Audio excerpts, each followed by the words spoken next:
What's up, guys? Feed you information here. So today I'm going to go ahead and tell you why all 6 gaming companies, in my opinion, are a buy for their own reasons.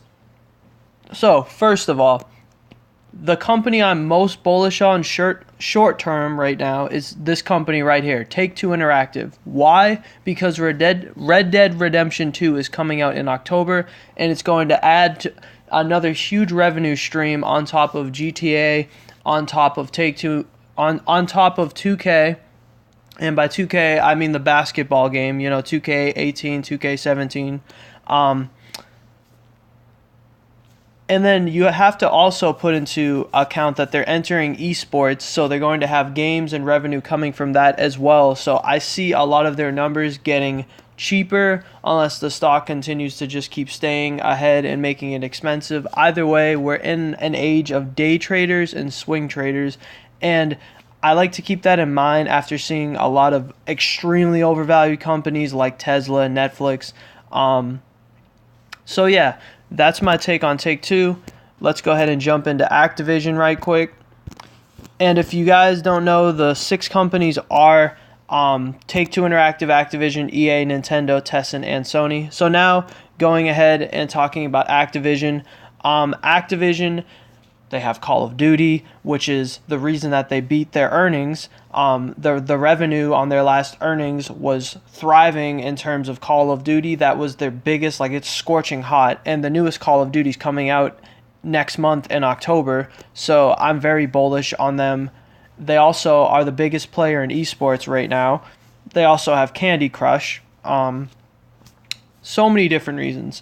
The list could go on and on. I already have a separate video where I gave 4 different reasons. So now going to EA. EA, out of all 6 of these companies, I would say I'd buy EA last. Because EA, they're not doing too well with their partnership with Disney, with Star Wars. A lot of the games that they're making, the mobile game that I play, Star Wars Galaxy of Heroes, I do enjoy that game. That's the one thing I think that they're doing correctly. Madden and FIFA, it's just, they're filling in the slots. They don't even really work on the gameplay because it's so good at this point.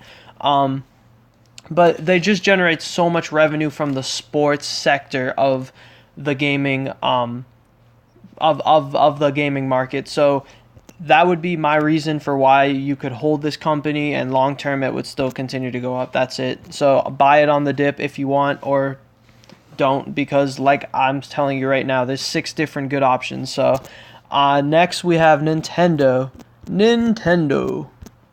Now this company is amazing because they have no debt. Just like Facebook, they have no debt. That's awesome. And they have enough cash.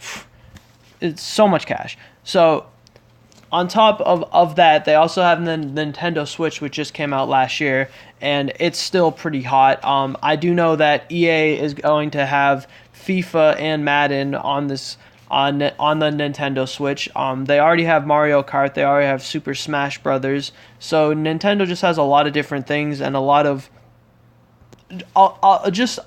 content that they can bring back over and over and over, and that will just consistently sell.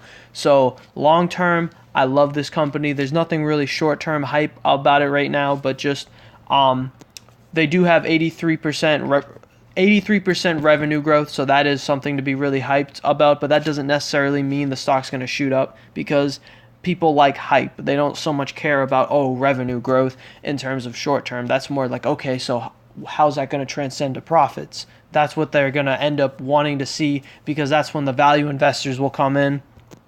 Sorry if I'm getting too off topic. Next, we can go ahead and go to Tencent.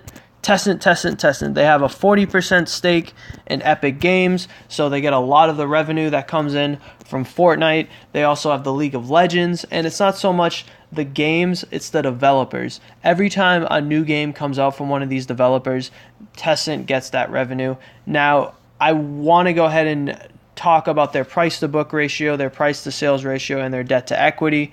They're all extremely high. Their price to book ratio is 9.28, their price to sales ratio is 10.39, and their debt to equity is 4.6, which basically means their debt is almost 5 times their overall equity. So I'm in this company because I'm very bullish on what they're going to be doing in the long run, not so much the short term.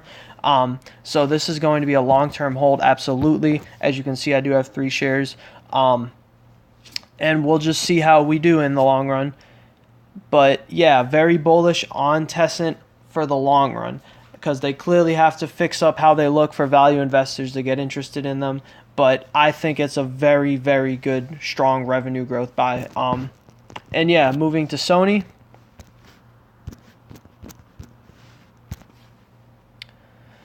Now we have Sony. So it looks the best across the board from a value standpoint. This would be your buy because of you're a value investor straight up. Just straight up. Sony has a PE of 12.86. They have a price to book ratio of 2.47. They have a price to sales of 0.94, which means their revenue is looking really good right now. And they have a debt to equity of 0.14.